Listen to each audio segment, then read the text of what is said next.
आज नाबार्डच्या वतीनं ज्या राज्यामध्ये माझ्या महिला शेतकरी FPO यांनी जे खूप चांगलं काम केलं आणि नाबार्डनी ज्यांना फायनान्स केला होता आणि त्यांनी ज्या शेतीपूरक व्यवसायामध्ये नवीन त्यांनी व्यवसाय शेतीबरोबरच आपल्याला माहिती आहे की पोल्ट्री व्यवसाय असेल, दुग्ध व्यवसाय असेल, आमची एक ड्रोन दीदी होती, ड्रोनचा व्यवसाय असेल, जो फायनान्स नाबार्डने केला. आणि आपल्याला माहिती आहे की विकास सोसायटीमध्ये एक चेअरमन म्हणून एका महिलेने माळेगाव तालुक्यातली गोपनेताईंनी तिने जे एक चांगलं काम केलं त्या सगळ्यांचाच आज नाबार्डच्या वतीनं आज इथं आपल्याला माहिती आहे की महिला शेतकरी म्हणून त्या सगळ्यांचा सत्कार सन्मान ठेवला. त्या कार्यक्रमासाठी मी आलो होतो. आणि आपल्या सगळ्यांना माहिती आहे की राज्याचे मुख्यमंत्री देवेंद्र फडणवीस साहेब असतील, एकनाथजी शिंदे साहेब असतील, सुनेत्रावहिनी पवार साहेब असतील, मागच आपल्याला अधिवेशन मागच्या 8 दिवसापूर्वी झालं आणि त्यामध्ये या राज्यामध्ये आपल्याला माहिती आहे की महिला शेतकरी विधेयक आपण राज्यामध्ये मागच्या आठवड्यामध्ये ते मंजूर केलं. महिलांना आपण शेतकरी दर्जा दिला आणि महिला शेतकरी विधेयक हे मंजूर करणारं देशातलं महाराष्ट्र राज्य हे पहिलं आहे. आणि शेवटी आपण शेवटी महिला पण स्वतःच्या पायावरती उभा राहिली पाहिजे. तिलाही तिचा सातबाऱ्यावरती हक्क आला पाहिजे. आणि ज्या महिलेच्या नावावरती सातबारा नाहीये, तिच्या कुटुंबाच्या नावावरती सातबारा नाहीये, तिलाही महिला शेतकरी म्हणून आपण प्रमाणपत्र देतो की जेणेकरून तिची एक ओळख व्हावी. कारण काही महिलांचं असं आहे की त्यांच्या 3 पिढ्या ह्या शेती व्यवसायाचे किंवा शेतीपूरक व्यवसायाशी तिथं मजुरी करण्यामध्ये गेलेल्या आहेत. त्यांनाही त्या दाखल्याच्या माध्यमातून त्यांनी एकत्र शेती कुठं एखादी करार पद्धतीने घेतली, त्यांना लोन उपलब्ध व्हावं, त्यांना विमाची सोयी मिळावं. आणि त्यामुळं केंद्र सरकारच्या आमच्या योजना असतील, राज्य सरकारच्या योजना असतील, त्यांना योजनेचा लाभ मिळावा हा आमचा खरं तर उद्देश आहे. आणि आज की नाबार्डचं मी आभार मानतो की आज आपल्या सगळ्याला माहिती आहे की संयुक्त राष्ट्रानं ह्या वर्षीचं वर्ष हे महिला शेतकरी वर्ष म्हणून घोषित केले आणि आज नाबार्डच्या माध्यमातून महिला शेतकऱ्याचा सन्मान केलेला आहे. समाज माध्यमांवरती तुम्ही काल भाजपच्या स्टेजवरती मुख्यमंत्र्यांच्या सत्काराला उपस्थित असलेले एकमेव भाजप सोडून नेते होतात. त्याच्यामुळे चर्चा सुरू झाल्यात की दत्तामामांनी आतापासूनच सुरुवात केली आहे का मुख्यमंत्र्यांकडे जायच्या? काय होतं, आपला बघण्याचा सगळ्यांचाच दृष्टिकोन खरं तर थोडा बदलला गेला पाहिजे. कालचा कार्यक्रम हा किसान मोर्चाचा होता आणि किसान मोर्चाच्या कार्यक्रमामध्ये शेतकऱ्यांना जी मोठी कर्जमाफी या राज्याचे मुख्यमंत्री देवेंद्र फडणवीस साहेब, एकनाथजी शिंदे साहेब, सुनेत्रावहिनी पवार यांच्या माध्यमातून मिळाली. आणि तो कार्यक्रम देवेंद्र भाऊंचा सत्काराचा कार्यक्रम होता. आणि कृषी मंत्री म्हणून त्या कार्यक्रमाला मला बोललो होतं. तिथं त्यांनी काय भाजपच्या इतर मंत्र्यांना पण बोललो होतं, पण बोलवलं नव्हतं. पण कृषी मंत्री म्हणून मला त्या कार्यक्रमाला बोललो होतो. आणि शेवटी ज्या एखाद्या नेत्याने शेतकऱ्यांसाठी एक खूप महत्वाचा निर्णय घेतला, 56 लाख शेतकऱ्यांचं माझ्या त्या कर्जमाफीचा लाभ होणार आहे, 40,000 कोटीपेक्षा जास्त रक्कम आपल्या शेतकऱ्यांना मिळणार आहे. शेवटी एखाद्या नेत्याने एखादा इतका मोठा निर्णय घेतल्यानं त्यांचा सत्कार करणं, त्या सत्काराच्या कार्यक्रमाला उपस्थित राहणं, एक कृषी मंत्री म्हणण्यापेक्षा एक शेतकऱ्याचा मुलगा म्हणून माझं ते हे होतं. आणि त्यामुळं त्यांच्या विनंतीला मी त्या कार्यक्रमाला गेलो. पक्षामध्ये एक मोठा रिफ्ट सुरू आहे. काल सुनेत्रावहिनींनी बैठक घेतली आणि तटकरे, प्रफुल्ल पटेल मुख्यमंत्र्यांना भेटले. त्याची माहिती का दिली नाही असं विचार, आधी का कळवलं नाही असं त्यांना खडसावलंय. तुम्ही काय सांगाल? मतभेद हे बातम्या एकदम चुकीच्या आहेत. असं त्यांनी खडसवलं वगैरे नाहीये. शेवटी हे माहितीचं सरकार आहे. आम्ही सगळेच मंत्री आमच्या विभागाचे आम्ही सगळे काम करतो. काम करताना आमचं कृषी विभागाचं एखादं काम आहे, आम्ही थेट मुख्यमंत्र्यांना भेटतो.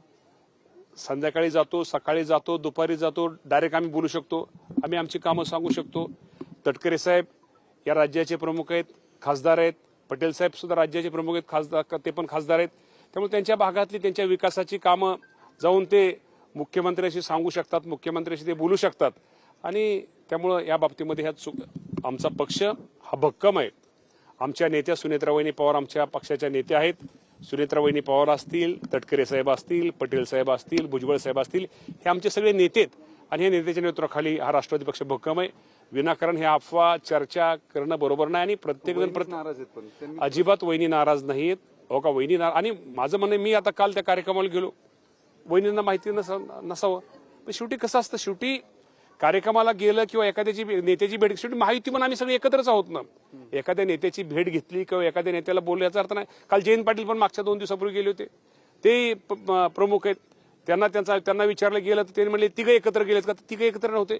जयंत पाटील त्यांच्या नगरपालिकेला त्यांचं जे नगराध्यक्षांचं डिस्क्वालिफिकेशन झालं त्याच्यासाठी स्वतः ते मुख्यमंत्र्यांना भेटले.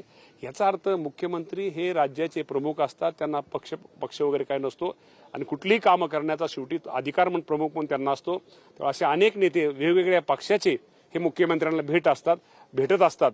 तर त्याचा अर्थ वेगळा लावणं हे चुकीचं आहे.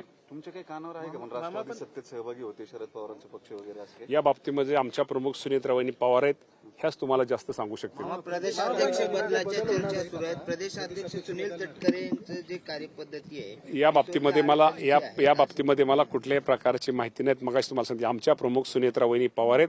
सुनेत्राबाई पवार जो निर्णय घेतील तो आम्हा सर्वांना मान्य आहे. पण आपण जो मला तटकरे साहेब बदलाचे कुठल्याही अडचण नाही, आपल्या कुठल्याही चर्चा नाही, कुठलाही विषय तो आमच्या अजेंड्यासमोर नाही. आमच्या अजेंड्यासमोर आता एकच पक्षाच्या आहे की पक्ष बांधणी, पक्षाचा विस्तार. जो पूर्वी जो अजितदादा पवार साहेब असताना जी काम करण्याची कामाची जी गती होती ती गती ठीक आहे. दादांनी एवढी गती आम्ही आजही कबूल करतो की एवढी गती, दादांसारखा नेता, दादांसारखा मार्गदर्शक पक्षाला मिळणं इतकं सोपं नाही. परंतु दादांची उणीव भरून सुनेत्रा वहिनीच्या माध्यमातून जे काय पक्ष संघटनेसाठी करता येईल तो करण्याचा प्रयत्न आमचे सगळे नेते मंडळी करतायत. विनाकारण कुणीतरी अफवा, गैरसमज काहीतरी पसरवते, यामध्ये काही नाही. राष्ट्रवादी ही आमची भक्कम आहे. अमोल मिटकरी साहेब खूप मोठे नेते आहेत.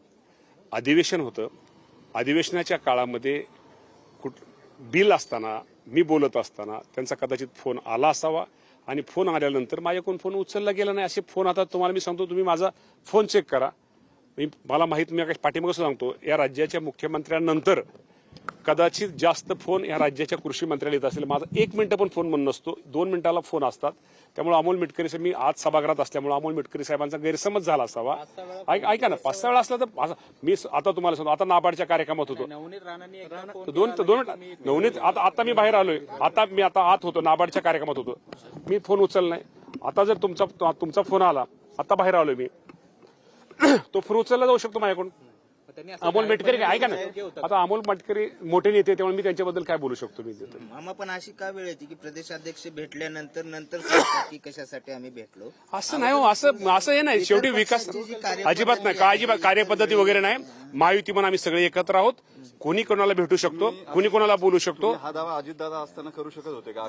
100% दादा, ऐका ना, मंत्र्यांना भेटतील आणि त्याची माहिती असे सुनील अजितदादा असताना सुद्धा आम्ही भेटायचो, तटकरे साहेब भेटायचे, प्रफुल्लभाई भेटायचे, असं काही नव्हतं. नाही, अजिबात कल्पना वगैरे द्यायचं. माझं वैयक्तिक काम आहे. माझं उद्या इंदापूर विधानसभा मतदारसंघातलं मुख्यमंत्र्याच्या लेवलचं काम आहे. आणि महायुती पण आम्ही एकत्रच आहोत ना. आम्ही काही विरोधकाला भेटायचं नाही. आम्ही महायुती पण आमच्याच पक्षातल्या, आमच्याच महायुतीच्या घटकाला आम्ही भेटतोय. त्यामुळे असं काही नसतं. हे काय होतं, विनाकारण थोडं चुकीचं काहीतरी अर्थ काढला जातोय, हे बरोबर नाही. शेवटी महायुती म्हणलं तिन्ही पक्षाचं, मी एकनाथ शिंदे साहेबाला आता काय तर माझं काम आहे, ठाण्याला जाऊन भेटलो. तुम्ही ब्रेकिंग न्यूज करताल, मामा शिंदे साहेबांची भेट घेतली. दिल्लीला पण भेटलं तर चालेल का? म्हणजे कुठं दिल्लीला भेटू द्या, पुण्याला भेटू द्या, नाहीतर कुणी इतर ठिकाणी भेटलं तर त्यामध्ये गैर काय नाही. शेती संदर्भात म्हणजे वीज बिल जे माफ केलेलं आहे 48,000 कोटीचं, त्याच्यावर राजू शेट्टींनी टीका केली की देवेंद्र फडणवीस यांनी हा घोटाळा केलेला आहे 48,000 कोटींचा. काल जी घोषणा केलेली आहे, हो का, कोण काय म्हणते मला म्हणण्यात त्याला अर्थ नाही. एक कृषी मंत्री म्हणून, एक शेतकऱ्याचा मुलगा या नात्यानं देवेंद्र फडणवीस साहेबांनी खूप मोठा निर्णय घेतलेला आहे. कारण का ते आपल्याला माहिती, 7 बाऱ्या किंवा इथं आपण जे सारखं ते पाठीमाग आपल्यावर राहिलं असतं, ते वीज बिल आपल्यावर राहिलं असतं. ते जे 2 वर्ष आता माफी आपण सरकार भरतंय, त्याच्या अगोदरचं 48,000 कोटी रुपयाचं त्यांनी माफी दिलेली. खरंच राज्याच्या शेतकऱ्यांनी देवेंद्र फडणवीसांचं खरंच अभिनंदन, त्यांचे आभार मानले पाहिजे. खूप मोठा एक निर्णय, एक ऐतिहासिक निर्णय घेतला. नाहीतरी डोक्यावरचं तुम्हाला माहिती, सोसायटी काढलं, कर्ज काढलं, चेअरमन आहेत बँकेचे, जर भरलं नाही किंवा बाकी नाही असं दाखला नाही दिला तर ते डोक्यावरती कायमचं राहतं. त्यामुळे खरंच चांगल्या गोष्टीला आपण त्याचं स्वागतच केलं पाहिजे. आणि देवेंद्र फडणवीस साहेबांच्या या निर्णयाचं कृषी मंत्री मानण्यापेक्षा शेतकऱ्याचा मुलगा म्हणून मी त्यांचं स्वागत करतो.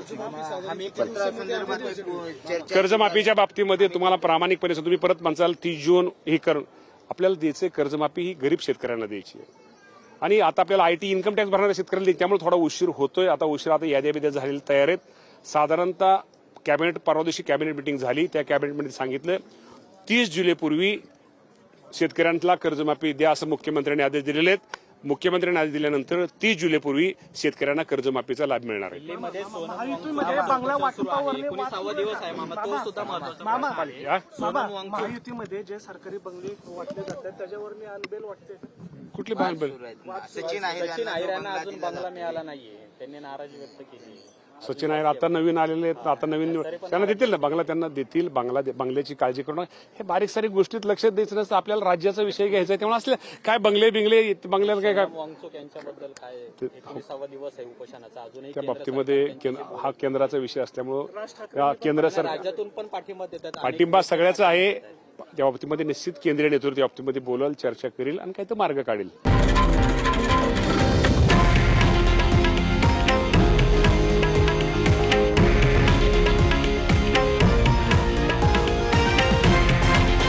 हे आहे देशातील नंबर 1 न्यूज नेटवर्क आणि आपण पाहत आहात TV9 मराठी, एकमेव.